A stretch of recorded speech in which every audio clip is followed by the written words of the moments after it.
अस्सलाम वालेकुम। आज का हमारा टॉपिक है हफमैन टेक्निक्स। हफमैन टेक्निक्स को बेसिकली हम हफमैन कोडिंग भी कहते हैं और ये बेसिकली जो हमारा टॉपिक है वो डिज़ाइन एनालिसिस या एल्गोरिदम का टॉपिक है। ये एक बहुत ही इंटरेस्टिंग और एक बहुत ही इजी टॉपिक है जिसको आज हम डिस्कस करेंगे बहुत डिटेल के साथ। हम सबसे पहले इसका इंट्रोडक्शन देख लेते हैं। हफमैन टेक्निक बेसिकली एक ग्रीडी टेक्निक होती है। ग्रीडी टेक्निक मीन्स कि हम अपनी किसी भी प्रॉब्लम का जो हमें एट द स्पॉट जो बेस्ट सोल्यूशन लग रहा होता है उसको हम सेलेक्ट कर लेते हैं। ऐसी सोल्यूशन या ऐसी टेक्निक को हम ग्रीडी टेक्निक कहते हैं। तो बेसिकली जो हमारे पास हफमैन टेक्निक है वो हमारे पास एक ग्रीडी टेक्निक हुई। हफमैन टेक्निक के अंदर बेसिकली हम लोग जो अपनी फ़ाइल है उसको एक लार्ज साइज़ की फ़ाइल को रिड्यूस करते हैं एक स्मॉल साइज़ में, और इस टेक्निक को अप्लाई करने के लिए हम कुछ रूल्स को फॉलो करते हैं। हम सबसे पहले उन रूल्स को देखेंगे, दैन हम उसको एक एग्जांपल पर अप्लाई करेंगे। तो फर्स्ट ऑफ ऑल हम लोग क्या करते हैं कि हम लोग बेसिकली अपनी जो भी हमारे पास गिवन होती है हमारे करैक्टर्स या जो भी चीज़, हम सबसे पहले उसको अरेंज कर लेते हैं अपने असेंडिंग ऑर्डर में। देन स्टेप 2 में हम क्या करते हैं कि जो फर्स्ट 2 नोड्स होते हैं उनको ऐड करके हम अपना एक रिजल्टेंट नोड बनाते हैं। इस तरह हमारे 2 स्टेप कवर हो जाते हैं। देन थर्ड में हम लोग क्या करते हैं कि हम लोग हमेशा देखते हैं कि हमने सबसे पहले यहाँ 2 नोड्स को ऐड किया तो हमारा एक रिजल्टेंट नोड बना।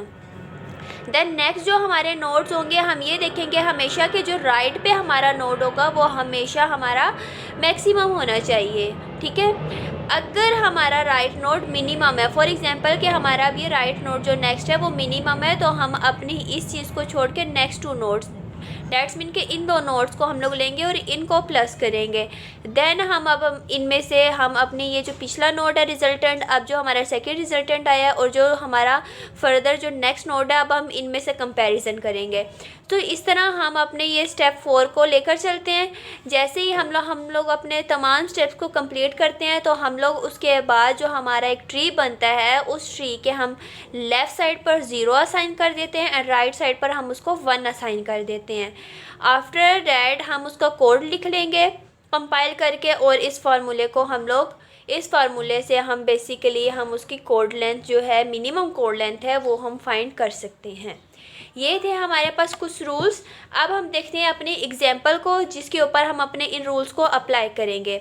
अब एग्जाम्पल के अंदर हमें करैक्टर्स दे दिए गए हैं A to G, A B C D E F and G, और इनके सामने इनकी हमें फ्रीक्वेंसी दे दी गई है। ठीक है, जो कि हमारे पास हर की फ्रीक्वेंसी सेपरेट है। A की 15 है, B की 10 है, अप टू सोन, जैसे G की हमारी 3 है। अब इसके ऊपर हम लोग अपना हफमैन कोडिंग कैसे अप्लाई करेंगे, तो चलें स्टार्ट करते हैं हम लोग। स्टेप 1 में हमने देखा था कि सबसे पहले हम उसको अरेंज कर लेते हैं अपने असेंडिंग ऑर्डर में। ठीक है, असेंडिंग ऑर्डर में सबसे पहले हमने उसको अरेंज कर लिया, लाइक जैसे 1 देन 3 4 10 12 13 एंड 15, मतलब छोटे से बड़ा हमने अरेंज कर लिया। और जैसे जैसे ही इनके ऊपर करैक्टर्स थे, जैसे 1 को C अलॉट किया गया था, 3 को G था, तो हमने उसको करैक्टर वाइज भी उनको लिख लिया है। ये तो हमारा स्टेप 1 कंप्लीट हो गया। स्टेप 2 में हमने देखा था कि हम फर्स्ट 2 नोड्स को ऐड करके अपना रिजल्टेंट नोड लाते हैं। तो इसमें भी हम ऐसे करेंगे कि 1 को और 3 को हमने ऐड करके हमारा रिजल्टेंट नोड जो आया है वो आया है हमारा 4। ठीक है, अब ये जो 2 हमारे हो गए हैं, इनके साथ जो हमारे बाकी रिमेनिंग के नोड्स हैं उनको हम साथ साथ लिख लेंगे ताकि हमें अच्छे से इनकी अंडरस्टैंडिंग और कोई भी हमारा इसमें मिस्टेक का चांस ना रहे। अब हमने अपने रिजल्टेंट नोड और नेक्स्ट नोड को हमने कंपेयर करना है। अब हमारा जो स्टेप 3 था उसमें हमने ये देखा था कि हमारा हमेशा जो राइट नोड है वो बड़ा होना चाहिए, बट यहाँ पे हमारे दोनों सेम है, तो हम इसको ऐसे ही आगे प्रोसीड करेंगे। 4 एंड 4 हमारे पास क्या आ गया, 8। ठीक है, अब ये जो 8 हमारे पास आया, अब इसके साथ हमने अपने रिमेनिंग लिख लेना है, जैसे 10 12 13 एंड 15। ये जो हमारे रिमेनिंग है इनको हमने लिख लिया। अब हमने देखा कि राइट अभी भी हमारा बड़ा है, तो अभी भी हम इसको आगे प्रोसीड करके ये हमारा आ गया 18।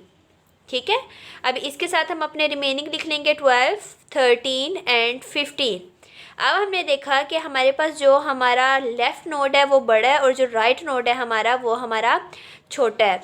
अब हम लोग क्या करेंगे, हम लोग नेक्स्ट जो 2 नोड्स हैं हमारे उनको प्लस करेंगे और इसको यहीं पर इस प्रोसीजर को रोक देंगे। मैं इसको यहाँ नीचे कर रही हूँ। अब हमारे पास रिमेनिंग थे 12 13 एंड 15।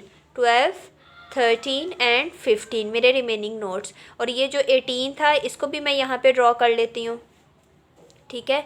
इसके अंडर में 8 आ रहा है, देन इसके अंडर में 10 आ रहा है, देन 8 के अंडर में अगेन 4 और 4 के अंडर में 1 एंड 3, ठीक है। यहाँ पे आप देख लेते हैं, ये हमने देखा कि यहाँ पे हमारी कंडीशन फॉल्स हुई तो हमने अपने इन दो नोट्स को ले लिया, इन दो को प्लस करने से हमारा जो रिजल्टेंट आया वो आया 25। अब हमने अपने रिजल्टेंट नोट्स को देखना होता है। अब देखें लास्ट वाले में हमारा 18 था, इसमें हमारा 25 है और एक हमारा रिमेनिंग रह गया था 15। इनमें से हम सबसे पहले देखेंगे कि हमारे कौन से दो छोटे हैं, मतलब कौन सा सबसे बड़ा है। 25 बड़ा है तो हम अब इसको छोड़ देंगे, इन दो को लेंगे। इन दो के ऊपर हम जब अपनी कंडीशन अप्लाई करेंगे तो हम क्या देखते हैं कि हमारे लेफ़्ट साइड पर हमेशा जो है वो छोटा होता है और राइट साइड पे बड़ा होता है। तो डैट्स मीन कि हमारा 18 इस साइड पर आ जाएगा, ठीक है, और 15 हमारा इस साइड पर आ जाएगा, ठीक है। और इसके जो हमारा रिजल्टेंट बनेगा वो बनेगा हमारा 33, ठीक है। यहाँ 18 के अगेन हम लोग ये हमें अगेन हमें ये लिखना पड़ेगा जो इसके चाइल्ड नोट्स हैं।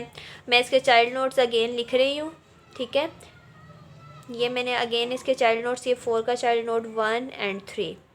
अब मेरे पास यहाँ पे अभी 25 और ये है। अब इनमें से मैंने अगेन इनको अरेंज करना है। अब मैं देखूँगी कि मेरे पास इन दोनों में से छोटा कौन सा है।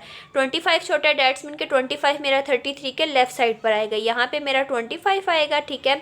इन दोनों को जब मैं प्लस करूँगी तो मेरा आंसर आ जाता है 58। और ये 25 के भी चाइल्ड नोट्स थे 12 और 13, इनको मैंने यहाँ पर लिख लिया। तो ये जो मेरा बेसिकली अब ये जो मेरे पास आया है ये मेरा एक रिजल्टेंट स्ट्रक्चर कंप्लीट हो चुका है। अब मैंने क्या करना है, अब मैं यहाँ पे देख लेती हूँ कि जो 1 था ये बेसिकली मेरे पास क्या था, ये 1 मेरा C था, ठीक है। 1 मेरा C था, 3 मेरा G था, ठीक है। और ये वाला जो 4 था ये मेरा E था। और इसके साथ ये जो 12 और 3 है मेरे पास, ये जो 10 है ये मेरा B था। ये 12 और 3 मेरे पास क्या थे, मेरे पास F था, D था, और इसके साथ ये जो 15 है ये मेरा क्या था, A था। मैंने इनके साथ इनकी वो भी लिख ली, इनके जो करैक्टर्स थे। अब मैंने स्टेप 4 में देखा था, स्टेप 5 में सॉरी, कि मैं इस चीज़ को कंप्लीट करने के बाद अपने लेफ़्ट साइड पर 0 राइट साइड पर 1 असाइन कर देती हूँ। अभी मैं वही काम करूँगी, यहाँ पे 0 राइट पे 1, राइट पे 1, लेफ़्ट पे 0 1 0 0 0 1 1 1, ठीक है। अब मैंने क्या करना है, अब मैंने ये करना है कि अब मेरे पास जो था A B C D E F और G, मेरे पास ये करैक्टर्स थे जो मेरे पीछे क्वेश्चंस में थे। उसकी फ्रीक्वेंसी थी 15 10 1 13, ठीक है, 4 12 और 3, ये मेरी फ्रीक्वेंसी थी, ठीक है। ये मेरे करैक्टर्स थे, ये मेरी फ्रीक्वेंसी थी। अब मैंने इनका कोड लिखना है। कोड में कैसे लिखूँगी, अब ए का कोड देखेंगे, हम पीछे आ जाते हैं। ए मेरे पास क्या है, ये मैंने ऊपर से नीचे की तरफ आना है, मतलब इसमें ऐसे बना है तो मतलब क्या मेरे पास बना 1 एंड 0, तो मेरे पास इसका कोड बना 1 एंड 0। अब मैं इसी तरह बी का देखूँगी, ठीक है। बी मेरे पास कहाँ है, बी मेरे पास यहाँ है, इसका बनेगा यहाँ से स्टार्ट करें 1 1 1, ठीक है। मेरे पास बी का बन गया 1 1 एंड 1। देन इसी तरह मैं सी का देखूँगी, ठीक है। सी मेरे पास ये है तो मतलब 58 से स्टार्ट करना है, 1 1 फिर 0 0 0, मतलब मैं यहाँ से स्टार्ट हुई, ये मेरा पाथ फॉलो होगा। तो ये क्या आएगा 1 1 0 0 एंड 0। इसी तरह मैं रिमेनिंग भी अपने अप्लाई करूँगी तो उनका मेरा आंसर ये आ जाएगा, ठीक है, 1 1 0 0 1। देन मेरे पास जो लास्ट स्टेप था उसके अंदर हम अपनी जो मिनिमम कोड लेंथ होती है वो फाइंड करते हैं। उसके लिए हमने अपना फार्मूला जो लिखा था वो था हमारा फार्मूला कि हमारे पास जो फ्रीक्वेंसी है उसको हमने उसकी लेंथ के साथ मल्टीप्लाई करके और नीचे जो भी समीशन होगा फ्रीक्वेंसी का उसके साथ डिवाइड कर देना है। सो इसको हम कैसे लिखेंगे, जो फर्स्ट की फ्रीक्वेंसी है मतलब 15 को, उसकी लेंथ, इसकी लेंथ कितनी है 1 एंड 2, इसकी कोड की लेंथ, तो 2 के साथ मल्टीप्लाई कर दिया, प्लस देन अगेन नेक्स्ट जो है वो 10 को मल्टीप्लाई कर दिया 1 2 एंड 3, इसकी कोड लेंथ 3 है। देन हमारे पास जो नेक्स्ट है 1, उसको मैंने मल्टीप्लाई कर दिया 5 के साथ बिकॉज इसकी कोड लेंथ 5 है। इसी तरह मैं आगे प्रोसीड करूँगी, 13 को मैंने कर दिया 2 के साथ, ठीक है, 4 को मैंने कर दिया 4 के साथ, और इसी तरह मैंने 12 को कर दिया मैंने मल्टीप्लाई 2 के साथ। इसी तरह मैंने 3 को मल्टीप्लाई कर दिया 5 के साथ, और इनको मैंने डिवाइड किस तरह करना है, इनको डिवाइड करना है समीशन ऑफ एफ़, मतलब इन सब का सम मैंने लेना है। इन सब का सम होगा 15 + 10 + 1 + 13 + 4 + 12 + 3। ये कैलकुलेटर पे सॉल्व करने के बाद फाइनल जो आंसर हमारा आएगा वो आएगा 2.51, जो कि हमारे पास हमारी मिनिमम कोड लेंथ हमने फाइंड कर लिया। सो ये था हमारा हफमैन कोडिंग, जिसके अंदर हमने एक बहुत ही ग्रीडी टेक्निक और इजी टेक्निक को फॉलो करते हुए अपने क्वेश्चन को सॉल्व किया और हमने अपना जो है मिनिमम कोड लेंथ को हमने फाइंड किया है। आई होप सो कि आप लोगों को बहुत अच्छे से समझ आया होगा। मिलते हैं नेक्स्ट वीडियो में। अल्लाह हाफिज़।